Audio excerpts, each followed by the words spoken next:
भगवान को जानने के लिए हम लोग का अवलंबन करना है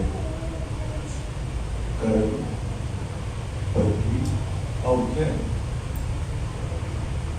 ये तीनों चीज एक साथ ही है। जब कर्म करते हैं, कर्म में निष्ठा रखना भक्ति है। और जब निष्ठा से हम कर्म करते हैं तो उसी ज्ञान पाते हैं। ये तीनों अलग नहीं है, एक ही वही रास्ते में चल रहे हैं। लक्ष्य हमारा एक और है। अब कैसी जा रहे, क्या चीज अवलंबन करके जा रहे, वही मेन हमारा उद्देश्य हमें बोल देता है।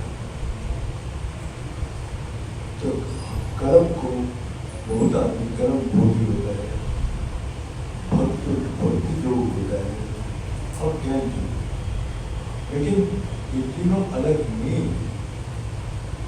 अब भक्ति का साथ साथ कर्म करना पड़ता है। भक्ति का साथ ज्ञान होता है। तो पहले वो ज्ञान एक कच्चा ज्ञान, जैसा हमारा विश्वास पहले कच्चा विश्वास, और वही कर्म और भक्ति का विषय पड़ता है विश्वास। एक आदमी ने पढ़ लिया, आम बहुत मीठा है और बहुत सुस्वाद और पुष्टिदायक है। अब उसने आम कभी देखा नहीं। अब जब आम देखा, बाजार बाजार में कच्चा आम मिलते थे। उसने आम जब देखा वो वही मिठास, वही रस, वही पुष्टिदायक के मान के कच्चा आम है। अब कच्चा आम लेने से आपको ना मिठास लगा, ना रस मिला, ना वो पुष्टिदायक मिला। उसका मन में कच्चा विश्वास उसको धारणा को बदल दिया। बोले आम खट्टा होता है, इसका कोई रस नहीं है, कोई ताकत नहीं। अब जब कच्चा आम पकेगा कैसे? जब पेड़ में सात जोड़ा रहती है तो धीरे धीरे पेड़ उसको पुष्टि आएगी, उसके साथ जोड़ा रहने युक्त रहना पड़ेगा। और वो युक्त रहने के लिए उसको क्या क्या संघर्ष करना पड़ता है? इस संसार का हवा इतना तेज बहती है, हवा तो उसको गिरा। कोई बारिश होता है, ओला गिरता है तो आम उसको गिर जाती है। उस गर्मी से आम सूख जाते और गिर जाते हैं। तो हजारों प्रकार उसके ऊपर संकट आते हैं, विपत्ति आते हैं, कष्ट आते हैं, लेकिन जो आम उस पेड़ का साथ जुड़ा नहीं गया वो परिपुष्ट होता है, रसदायक होता है और पुष्टिदायक होता है। इसी प्रकार हमारा भक्ति हमको सिखाते हैं, उसको साथ जोड़ के रखो। कर्म करते हुए हजारों प्रकार बाधा देना कष्ट आएगा, लेकिन उसको पार करने से तुम्हारा परिपक्व ज्ञान होता है, जो ज्ञान कभी तुमको वहां से हटा नहीं सकते। तो ये पक्का ज्ञान है, कच्चा और पक्का। तो हम लोग सब कच्चा पढ़ा हुआ, सुना हुआ ये ज्ञान लेके चलते हैं, लेकिन जब हम उसको उसी रास्ते में चलने शुरू करते हैं तो कर्म करने से आगे बढ़ता है। और हमारा निष्ठा है कि जल्दी से जल्दी में हम अपने लक्ष्य पर पहुंचे। वो हमारा निष्ठा है, क्योंकि हमारा इधर उधर मन नाम करके सीधा चलते और अपना लक्ष्य हमारा ज्ञान बाकी है। एक भक्त है, अपना अंधा है और पहाड़ का ऊपर वो मंदिर है, तो वो सुबह से बोल रहे हैं भाई कोई मेरा को ले चलो, मैं मंदिर में पहुंचना चाहता हूँ। कोई बोलता है यानी अंधा है क्या जाएगा मुझे? तो भगवान उसको ऊपर गया, उसने बोला बेटा ये रस्सी तेरे को दे देता हूँ, ये रस्सी पकड़ के सीधा चल, अगर सीधा तू चलेगा तो मेरा मंदिर को पहुंचेगा, लेकिन कभी छोड़ना नहीं है उसे। अब आगे चलते हुए एक जगह खाना बन गया, खाना बनते गए वो सबका हाथ भर के दे रहे थे। वो सोचे एक हाथ में रस्सी पकड़ूंगा, एक हाथ में लूंगा, कब आएगा? तो लालच उसको रस्सी को छोड़।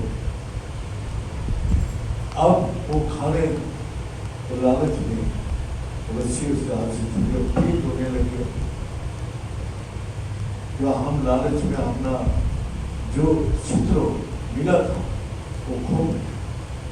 फिर भगवान आया, दया करके फिर रस्सी पकड़ा, बोला आप नहीं छोड़ो, आगे धन पकड़े, मैं 2 हाथ भर के ले लो, आप धन का प्यास सबका है।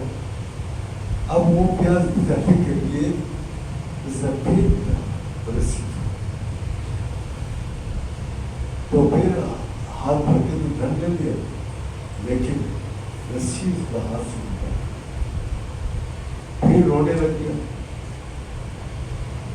तो इसके बाद फिर भगवान दया करता है और उसको किसी को पता नहीं, गलत देख तेरा ये लालच, धन का प्यास कभी नहीं पूछता, इसको छोड़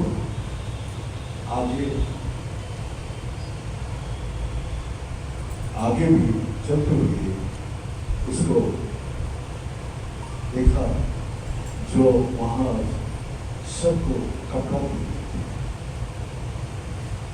तो कपड़ा जो चद्दर कपड़ा एक हाथ से कैसे पकड़े, दोनों हाथ से पकड़ने लगा, फिर तो हमारा इस संसारिक इच्छाएं को पूरी करते हुए हमारा भक्ति का योग सोचना, और उसके बाद जब दुख तकलीफ आते हैं तो रोना, तो भगवान मैं फिर तो फिर भगवान आगे फिर दया करके और इसी को पता आगे चलते हुए वो जब मंदिर का पास पहुंचा, अरे ये यहाँ मंदिर में आ गया, तो अंधा है, तो भगवान को कैसे देखेगा, तेरा तो तू तो भगवान को देख ही नहीं सकता। तो उसने इतना सुंदर उत्तर, हम भगवान को अज्ञान से आदमी भगवान को देख नहीं सकते, वो ये अंधा है। तो उसने उत्तर क्या दिया, जो मैं ना देखूं भगवान को देख रहे, भगवान मेरा हाथ पकड़ लिया तो फिर तो मुक्ति हो गई। तो भगवान के शरण में हमारा अज्ञान हमको दिखाई नहीं, अब हम देखने की कोशिश करें, लेकिन संसारिक इच्छाएं इतना होता है तो बार बार भागत हमारा हास्य लोग छूट सकते, और जब दुख तकलीफ आते ये भगवान दया करके बता, ये है हम का योग सूत्र कर्म योग हो क्या भक्ति योग हो और ज्ञान। जब इसका ज्ञान हो गया कि मैं ना देख पाऊँ, लेकिन भगवान को मेरे को देख, बस यही सबसे बड़ा उसका मन में पल। भगवान जिसको देख रहे थे उसको और क्या चीज करना नहीं है, वो तो सब चीज है। इसी प्रकार जो हमारा जो सूत्र दिया है, जो भगवान योग सूत्र, उसको कभी किसी अवस्था में नहीं छोड़ना। कच्चा विश्वास छोड़ देते हैं, लेकिन जब पक्का विश्वास हो जाते हैं तो वो कभी नहीं छोड़ते। जब उसका लालच, उसका प्यास, उसका वासना इस संसार को सब कुछ उसको तरफ खींचता है, और बार बार वही तो छूट, लेकिन उसका विश्वास है कि भगवान का पास पहुंचे से मेरा ये अज्ञान खत्म है।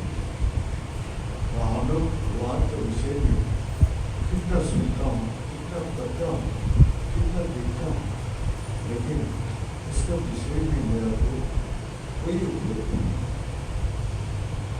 जो दिन भगवान अपने अंदर उस चीज का अनुभव करा देंगे, फिर आप कभी कुछ रास्ता नहीं है, वो जो डोर है वो कभी नहीं, और वो भगवान उसको सब दिया। भगवान को ये बोला जो अंतकाल जमाओ स्मरण मुक्त कर, क्या अंतकाल में मेरा जो स्मरण करते हैं वो मेरा ही पाप है। इसीलिए अंधापन हम लोग सभी है, अंधार इस संसार में बने, और वही बात है हमारा जो हाथ से निकल गया। तो इसी प्रकार सत्संग सदगुरु का आश्रय रहने से बार बार धागा आपको रोक पड़ा, फिर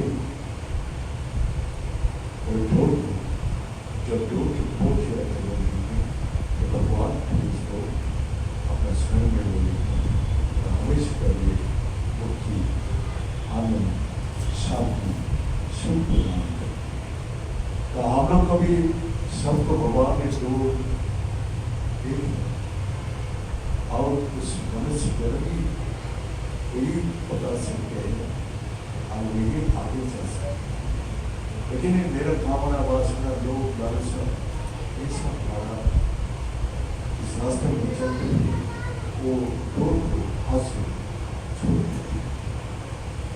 यही सदगुरु का पास जाने से सदगुरु आपका बार बार उस पर रोग को पकड़ते और वही जो पक्का हो जाते, जो मुद्दे पे पहुंच जाते, तो भगवान की पूरा जो अंतिम काल में जो है उसमें वो केवल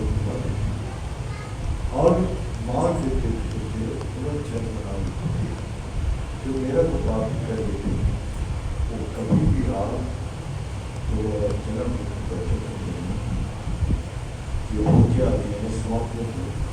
ओम पूर्णमदः पूर्णमिदं पूर्णात् पूर्णमुदच्यते पूर्णस्य पूर्णमादाय पूर्णमेवावशिष्यते। ओम शांति शांति शांति। बड़े सच्चे दरबार की, बड़े सद्गुरु भगवान की, बड़े शंकर भगवान की, बड़े माता जगदम्बे की, बड़े भक्त बिंदु, बड़े संत बिंदु, बड़े सनातन धर्म, बड़े धर्म की अधर्म का प्राणियों में ईश्वर का